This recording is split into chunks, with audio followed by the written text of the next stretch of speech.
Halo, assalamualaikum warahmatullahi taala wabarakatuh. Ketemu lagi di channel Indra Edu.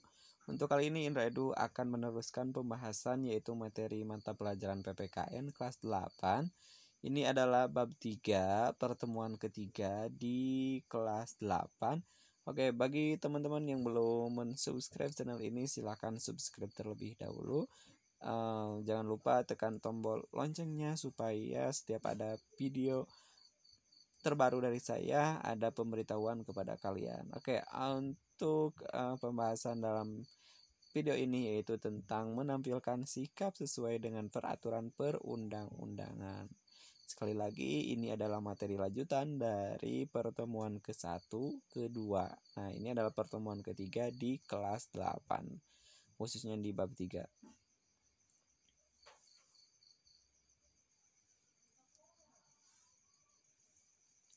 Adapun pembahasan yang akan saya kupas tuntas dalam video ini, yang pertama yaitu tentang indikator kesadaran hukum warga negara, yang kedua adalah membiasakan perilaku tertib berlalu lintas. Ya, jadi indikatornya itu apa saja?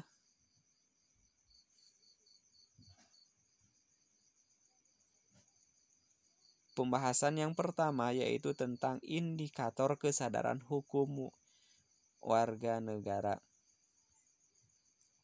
Ya, coba kita perhatikan, ada cerita terlebih dahulu.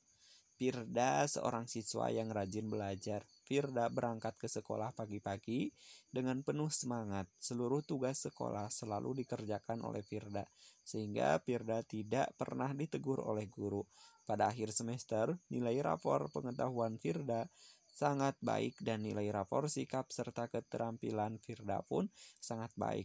Orang tua Firda merasa sangat bangga terhadap nilai yang telah diperolehnya oleh Firda.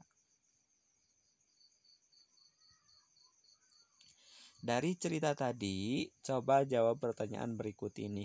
Nah, apakah Firda merupakan siswa yang memenuhi atau yang mematuhi peraturan sekolah? Jawabannya apa?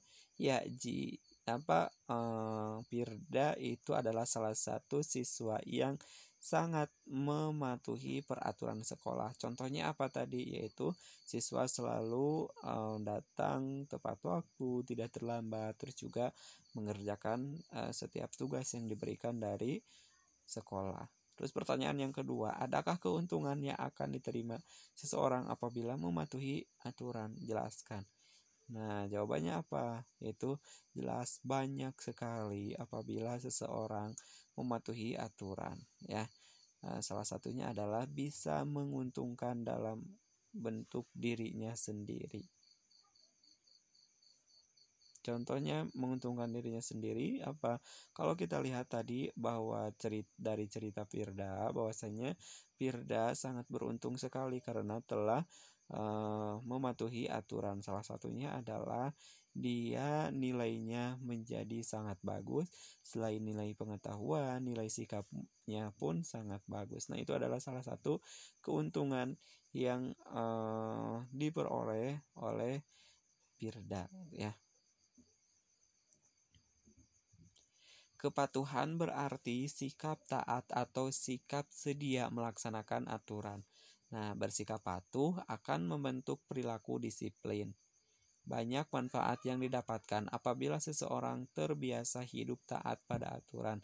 Di antaranya adalah kepatuhan lebih menguntungkan daripada melanggar hukum. Jelas ya bahwasanya apabila kita patuh terhadap aturan maka itu akan menguntungkan untuk diri kita daripada kita melanggar hukum. Nantinya kita akan mendapatkan hukuman atau akan mendapatkan sanksi karena kita telah melanggar aturan tersebut.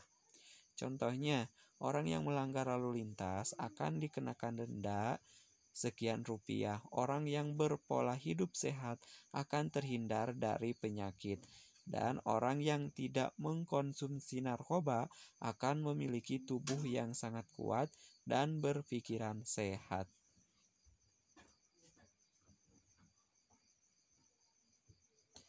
Indikator kesadaran hukum seorang warga negara itu bisa kita lihat dari beberapa indikator. Indikator yang pertama adalah dari segi pengetahuan hukum. Pengetahuan hukum meliputi pengetahuan tentang perbuatan-perbuatan yang dilarang hukum seperti penganiayaan, penipuan, penggelapan, dan lain-lain ya. Jadi indikator seorang bisa dikatakan sadar terhadap aturan sebagai warga negara atau bisa mematuhi peraturan yang ada di Indonesia khususnya. Salah satunya adalah dia tidak akan atau tidak pernah melakukan penganiayaan, tidak melakukan penipuan, tidak melakukan penggelapan. Karena kenapa? Sanksi dari berbuat aniaya itu bisa dikenai sanksi masuknya ke hukum pidana, nanti dijerat hukuman di dalam sel atau bahkan didenda uang dan yang lain-lain. Begitupun dengan penipuan dan penggelapan ya. Sekali lagi, jadi untuk menghindarinya kita jangan dibiasakan dari hal-hal yang terkecil. Misalkan apa hal-hal yang terkecil? Contohnya misalkan penipuan di sekolah. Nah, ketika misalkan kalian dikasih tugas oleh guru, kalian tugasnya itu hasil mencontek dari teman kalian, sehingga kalian telah menipu diri kalian sendiri, bahkan kalian telah menipu guru kalian supaya kalian bisa mendapatkan nilai yang sangat baik ya. Tadi kenapa saya katakan kalian bisa menipu diri kalian sendiri, karena kalian telah telah membodohi diri kalian sendiri dengan cara mencontek hasil dari orang lain ya. Yang kedua adalah pemahaman kaidah-kaidah hukum. Pemahaman terhadap hukum ditandai dengan menghayati isi hukum yang berlaku seperti memahami tujuan hukum yang mewujudkan ketertiban dan keamanan bersama ya. Nah, jadi indikator yang kedua, seseorang telah sadar dalam melaksanakan hukum atau aturan, yaitu dapat dilihat dari pemahaman kaidah-kaidah hukum. Yang ketiga adalah sikap terhadap norma-norma hukum. Maksudnya, sikap terhadap norma-norma hukum yaitu perilaku ini ditujukan dalam bentuk penilaian terhadap norma-norma hukum berupa nilai baik dan buruk terhadap kaidah-kaidah atau aturan-aturan hukum. Yaitu yang ketiga adalah sikap terhadap norma-norma hukum. Yang keempat adalah perilaku hukum. Perilaku hukum ditunjukkan dengan perbuatan mentaati aturan-aturan hukum yang berlaku dalam kehidupan bermasyarakat atau dalam kehidupan masyarakat. Nah, contohnya apa dalam kehidupan bermasyarakat perilaku hukum? Ketika misalkan ada teman kalian atau orang lain yang berkunjung ke rumah kamu, maka kamu harus melapor kepada pejabat yang ada di tempat tinggal kamu. Misalkan harus melapor kepada RT RW gitu ya, kalau ada teman kalian atau teman kamu yang menginap di rumah kamu ya, seperti itu. Dan si teman kalian itu bukan merupakan warga asli dari lingkungan masyarakat tempat kamu tinggal.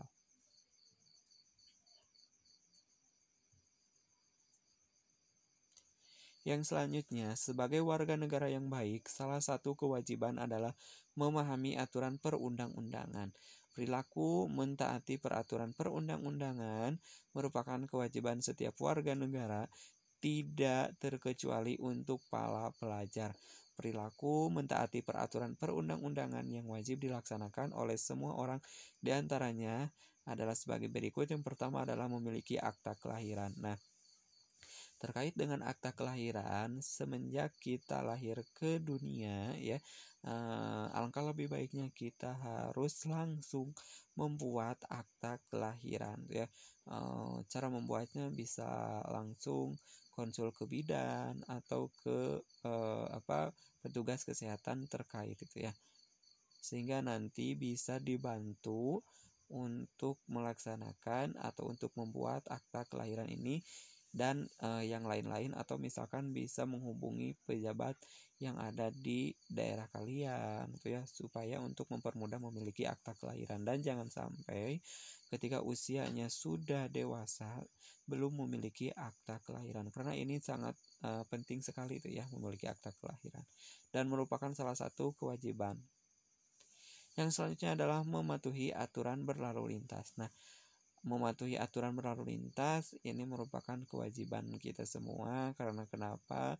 Manfaatnya kalau kita mematuhi aturan nanti sangat menguntungkan kita, yaitu misalkan tidak kebut-kebutan itu ya, yang akan menyebabkan kecelakaan buat diri kita sendiri ataupun bisa menyebabkan pada orang lain ya. Dan masih banyak lagi tentang aturan berlalu lintas, misalkan harus memiliki surat izin mengemudi ya, dan yang lain-lain. Yang selanjutnya adalah menyukseskan wajib belajar pendidikan dasar. Nah, kita sebagai warga negara wajib belajar 9 tahun. Ya, artinya pemerintah membiayai uang sekolah bebas SPP itu dari mulai SD sampai dengan SMP. Nah, bahkan untuk sekarang beberapa pemerintahan provinsi seperti di pemerintahan Provinsi Jawa Barat itu jenjang SMA itu ya, jenjang SMA negeri, khususnya SMA negeri itu sudah membebaskan biaya SPP. Artinya bagi warga masyarakat yang bertempat tinggal di Provinsi Jawa Barat, maka wajib belajar sampai tingkat SMA.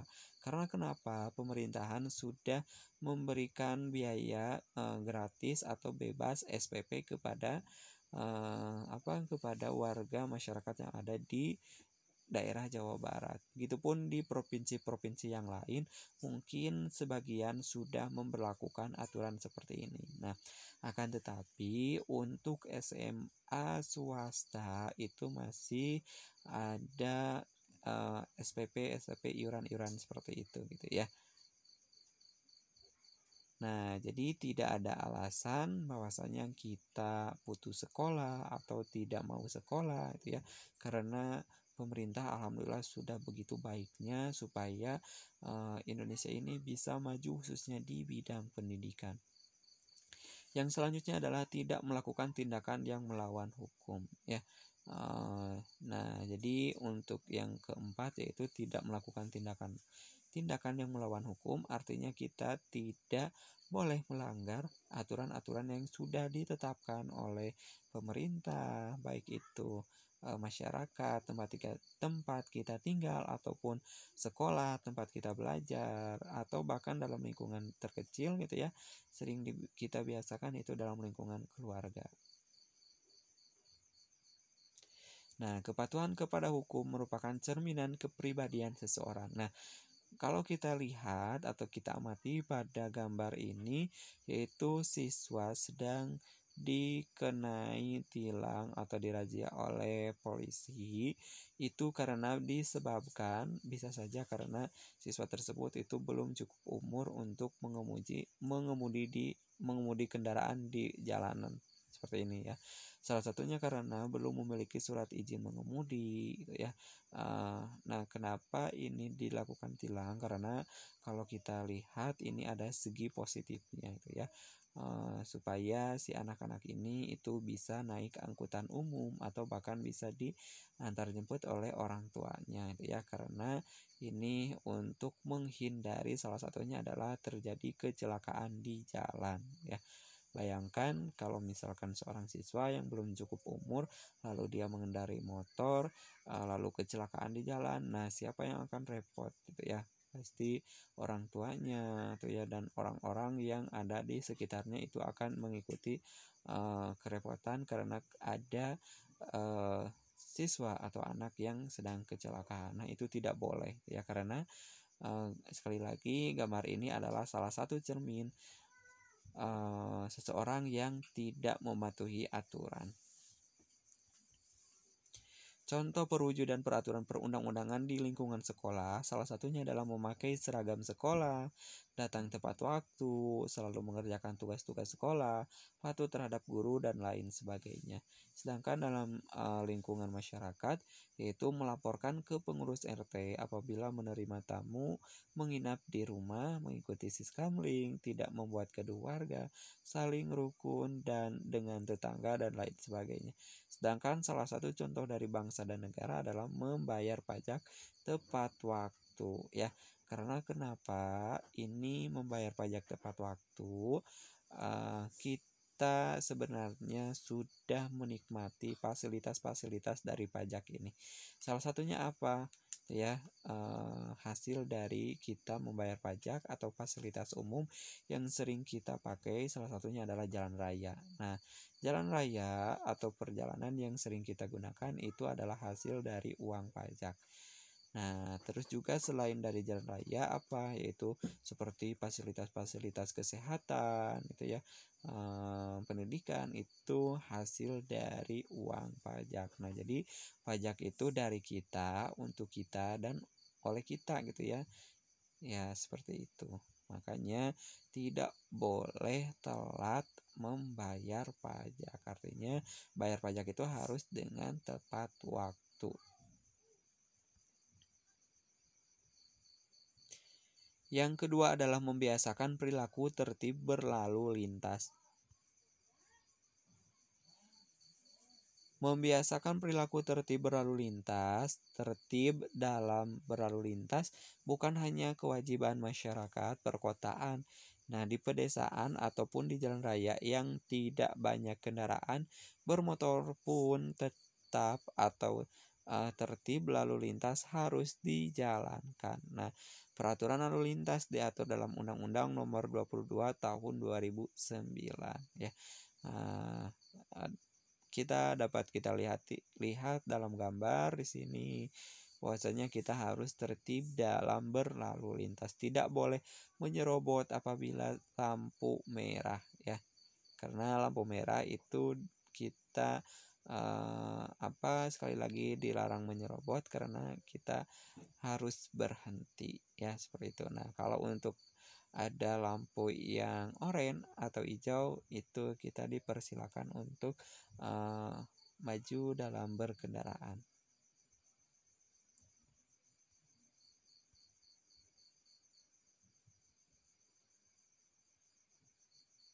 Sekian dan terima kasih, semoga bermanfaat. Jangan lupa tekan tombol subscribe, like, dan komen. Assalamualaikum warahmatullahi wabarakatuh.